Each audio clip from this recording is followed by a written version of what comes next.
Susedská brigáda, ktorú tentoraz zorganizovalo občianske združenie Náš prievoz, mala za cieľ zrevitalizovať predpolia pred bytovými domami na Mierovej ulici číslo 6 až 12. Hoci účasť na nej nebola ani zďaleka rekordná, tí dobrovoľníci, ktorí sa jej zúčastnili, nechali za sebou kus dobrej roboty.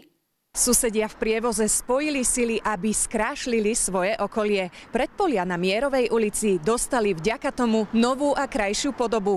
Pokračujú tak v práci, ktorú začalo hlavné mesto.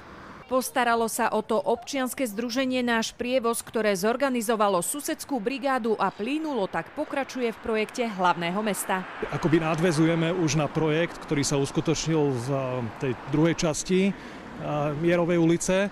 Bol to projekt, ktorý iniciovali poslanci ešte minulé volebné obdobie. Tú prvú časť revitalizácie uskutočnilo alebo zrealizovalo hlavné mesto Bratislava. Myslím, že z poslaneckých priorít.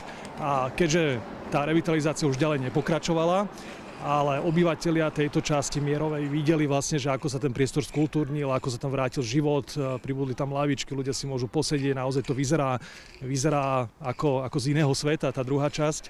Tak sme sa rozhodli, že ten projekt bude pokračovať už nie priamo pod vedením hlavného mesta, ale skúsime sa do toho zapojiť ako občianske združenie s podporou hlavného mesta cez ten grantový program. Občianskému združeniu sa podarilo získať grant z nadácie mesta Bratislavy vo výške 6 000 eur.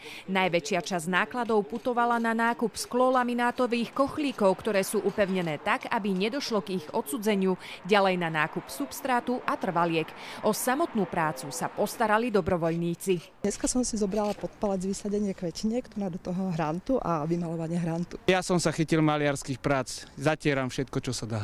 Myslím si, že som univerzálny človek, takže už som sadila, teraz malujem, kam ma posadia, či postavia, tak tam budem pracovať. Chceme odstrániť čo najviac buriny, ktorá tu vyrastla vlastne medzi dlážbou.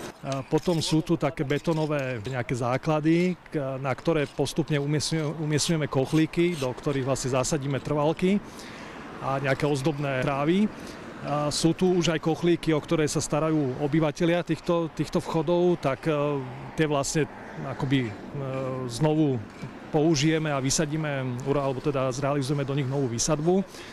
Takisto vlastne tieto betonové základy teda natierame a chceme tú farbu trošku zjednotiť. My sme v minulosti iniciatívne sami za mladých čias sa starali o toto naše okolie, ale v súčasnosti není ochota, je tu obrovská anonymita. Všetci by chceli zmenu, ale keď treba preto niečo urobiť, tak je nás tu stále len 5,5. Táto brigáda vlastne určite nie je posledná v tejto lokalite. Ako občianske združenie sme vlastne doteraz pôsobili skôr v tom v úvodzovkách starom prievoze. Takže vlastne našim cieľom dnes nie je len urobiť tú samotnú robotu, ale aj spojiť tú miestnu komunitu, zoznamiť sa s ľuďmi, nájsť tu ľudí, ktorí sú aktívnejší, ktorí majú záujem o svoje okolie a samozrejme počítame s tým, že budeme pokračovať v ideálnom stave, až dokiaľ tento priestor nebude taký, že tí ľudia, ktorí tu žijú, budú spokojní. Pre TVR Veronika Vasilková.